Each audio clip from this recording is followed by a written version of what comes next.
Pierwszy atut jest oczywiście taki, na którym Turcja i Erdogan pracują już od dłuższego czasu. To jest potęga militarna. Trzeba sobie jasno powiedzieć, że bez tego nie można być poważnie traktowanym, a Turcja ma 7. armię świata i drugą w układzie NATO, w pakcie NATO, zaraz po armii amerykańskiej.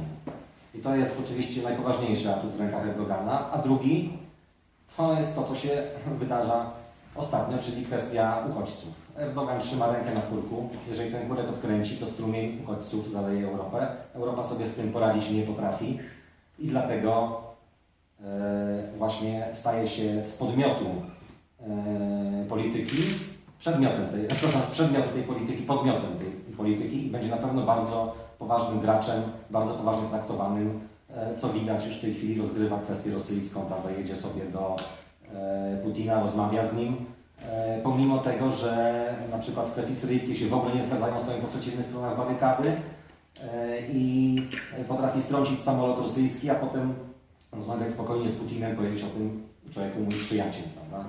Także to jest naprawdę bardzo poważny gracz polityczny w tej chwili. Dziękuję. Dziękuję. Teraz proszę o zabranie głosu pana prezesa. Chciałem wyjaśnić, pan Piotr Wyczkowski jest członkiem zarządu, jest specjalistą naszych przekrętów zagranicznych od południa, od tego, co jest na południu od Polski. Ja będę mówił w sprawie kary śmierci. Otóż chciałem przypomnieć, że twierdziłem od lat, jeżeli ktoś w dyskusjach o karze śmierci mówił, że nie wolno przyjąć kary śmierci, bo ktoś może ją wykorzystać do likwidacji przeciwników politycznych, to ja ostrzegałem, że gdy ktoś taki się pojawi, to on po prostu przywróci karę śmierci i zyska ogromny poklask polityczny, bo ogromna większość ludzi jest za karą śmierci. I dokładnie to się stało w Turcji. W tej chwili pan Erdogan zmierza do kary śmierci, ma ogromne, 2-milionowe wiece, które popierają karę śmierci i popierają, jego popularność wzrosła w wyniku tego. Takie są skutki, jak się nie przyjmie odpowiednio wcześniej kary śmierci. Także popieramy wprowadzenie kary śmierci, natomiast uwaga, grozi, że prezydent Erdogan będzie chciał wykorzystać karę śmierci przeciwko ludziom, którzy zrobili ten pucz wojskowy. Chcę przypomnieć, że prawo nie może działać wstecz. Otóż gdyby pan prezydent Erdogan spróbował stosować karę śmierci w stosunku do ludzi, którzy działali tak jak działali, przynajmniej kiedy nie było kary śmierci, to oczywiście postawi to Turcję poza nawiasem narodów, które przestrzegają prawa w sensie europejskim. Istotą prawa jest to, że ono wstecznie działa. Prawo dziedzictwa to nie żadne prawo. W związku z czym moim zdaniem wszelkie rozmowy z panem Erdoganem powinny być zerwane, bo nie ma sensu zawierać jakikolwiek traktatu z facetem, który na zajutrz może oświadczyć, że wstecz ten traktat nieważny. Także takie są konkluzje z tego, co się dzieje w Turcji. Dziękuję za uwagę. Dziękujemy. Czy są jakieś pytania? Jeśli można, teraz chciałem zapytać o dwie rzeczy. Pierwsze to jest, jak pan skomentuje przyznanie tego złotego medalu dla rzecznika MON-u przez ministra Macierewicza, czy rzecznik MON zasłużył przez swoje kilka miesięcy posługi i pracy na to odznaczenie. A druga rzecz, jakby pan rozwiązał sprawę wokół kontrowersji wokół budowy pomników smoleńskich i zdejmowania tablic smoleńskich. W pierwszej sprawie się nie będę wypowiadał, bo są to działania administracji, to nie jest moja administracja, nie moje małpy, oni o tym się wypowiadą.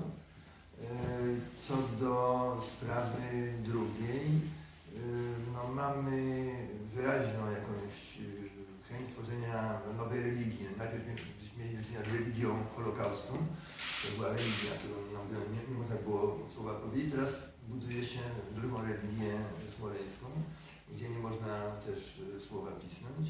I oczywiście jesteśmy czemuś takiemu zdecydowanie przeciwni. Oczywiście pomnik powinien powstać, to jest ogromna tragedia, gdzie ginie prezydent i 10 osób grają. Moim zdaniem najwłaściwszym miejscem na taki pomnik byłby bieg ulic 17 września, tam przy Wielkiej Wigury, na końcu Alei Wielkiej Wigury. Jest to piękne miejsce, wspaniałe miejsce na ogromny pomnik, akurat tuż koło miejsca, gdzie wylecieli, bo ostatnią podróż na Okęciu, pisałem o Okęciu, na osi z pomnikiem lotników, czyli byłoby świetne miejsce moim zdaniem na ogromny naprawdę pomnik, bo to warto przedstawić. Natomiast tu widzę tendencję takiego personalnego tego traktowania i chcę oświadczyć, że zdecydowanie nie zgadzam się z polityką świętej pamięci Lecha Kaczyńskiego. Uważam, że to, co on robił, czyli walczył naraz z Niemcami, z Rosją, choćby tych dwóch wrogów przedwojennych, to tak samo jak przedwojenna polityka doprowadziła do tego, że dwaj wrogowie się do cieni. No, Sejm II to jest dziecko Lecha Kaczyńskiego, co by nie powiedzieć. I dlatego nie widzę powodu, żeby jakoś specjalnie ubóstwiać tego polityka. To jest ma być pomnik katastrofy, a nie pomnik uczciwy Lecha Kaczyńskiego. Dziękuję.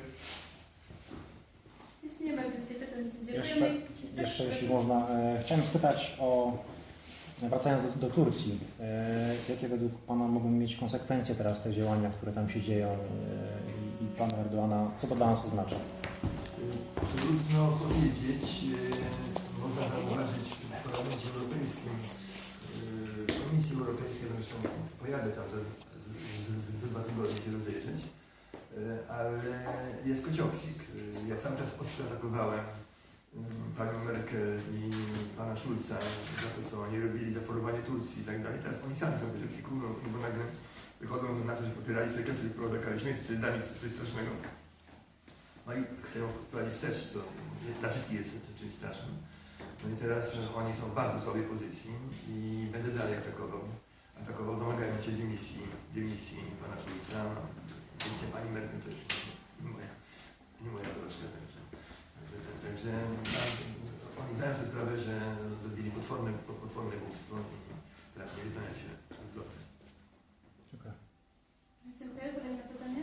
Ja mam takie pytanie, dlaczego dzieje się tak, że do nas wzywa się komisarzy europejskich, władze nazywa się dyktaturą, tam pan Erdogan robi w zasadzie co chce, ludzie go popierają.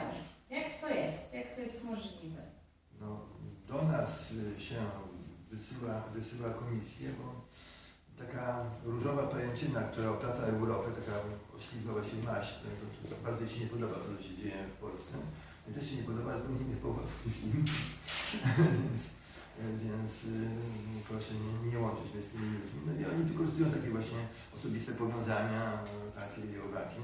Również lobby amerykańskie, lobby związane z panią Clintonową, czyli takie lobby powiedzmy jasno żydowskie.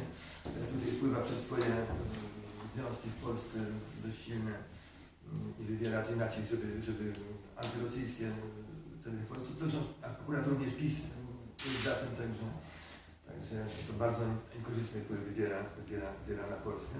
No, natomiast jakoś się nie ośmielają te lobby w stosunku do Turcji. Powód jest jeden, o którym mówił kolega Bryczkowski. To jest druga armia NATO, a nasza armia, jakby to powiedzieć, no, przegrały wojnę z RPA, czy z Iranem, czy z Pakistanem, czy nie wiem, czy się mieści w pierwszej 50 armii świata. Ale w ogóle nie jest nie jest nic złego, bo się nie szykowali, będzie jakaś wojna. W związku z czym nie szykowano armii, a obiektywny fakt jest taki, że armia polska jest bardzo słaba i no, musi z nami nie liczyć. A jakiś pomysł miałby Pan dla wzmocnienia tej naszej armii polskiej? Tak, pomysł oczywiście miałbym. Trzeba po prostu zwiększyć liczebność tej armii. Trzeba zamiast pakować pieniądze w skorupy, typu tam okręty, które pierwsza lepsza rakieta zatopi, czy samoloty, które zestrzeli, czy czołgi, chciałem powiedzieć, które zniszczy też pierwsza rakieta na polu bitwy, za tym usmażą, czy powiedzmy sobie helikoptery, które dowolne drogi, kosztujące 10 000 rozwali. Trzeba stawiać na wyszkolenie komandosów, trzeba stawiać na indywidualne uzbrojenie. W tej chwili to są bardzo ważne środki.